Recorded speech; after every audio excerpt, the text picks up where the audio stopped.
SNDP ഏതു നിയമത്തിന് കീഴിൽ? കേന്ദ്ര കമ്പനി നിയമമാണോ കേരള നോൺ ട്രേഡിംഗ് കമ്പനി നിയമമാണോ SNDP യോഗത്തിന് ബാധകമാകുക എന്നതിൽ അഭിപ്രായം അറിയിക്കാൻ കേന്ദ്ര സർക്കാരിനോട് സുപ്രീം കോടതി. മെയ് 19 നിലപാടറിയിക്കാൻ സോളിസിറ്റർ ജനറൽ തുഷാർ മേത്തയോട് സുപ്രീം കോടതി ആവശ്യപ്പെട്ടു.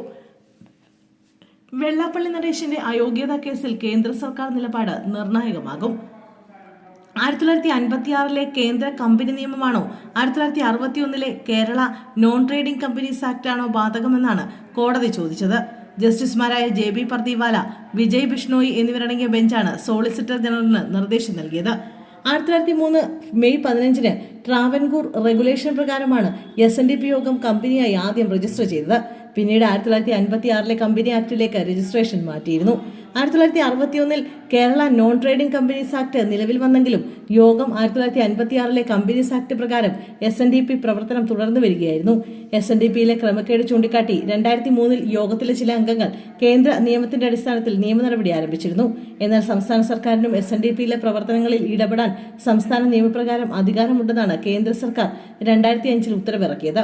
എന്നാൽ കേന്ദ്ര സർക്കാർ ഉത്തരവ് ഡൽഹി ഹൈക്കോടതി റദ്ദാക്കിയിരുന്നു. കേന്ദ്ര സർക്കാരിനോട് ഇക്കാര്യം വീണ്ടും പരിശോധിക്കാൻ നിർദ്ദേശിച്ചുവെങ്കിലും കേന്ദ്ര നിലപാട് സ്വീകരിച്ചിരുന്നില്ല. ഇതിനിടെ SNDP യോഗത്തിന് സംസ്ഥാന നിയമമാണ് ബാധകമെന്ന് കേരള ഹൈക്കോടതി സിംഗിൾ ബെഞ്ച് വിധിച്ചു. എന്നാൽ ഡിവിഷൻ ബെഞ്ച് വിധി റദ്ദാക്കി.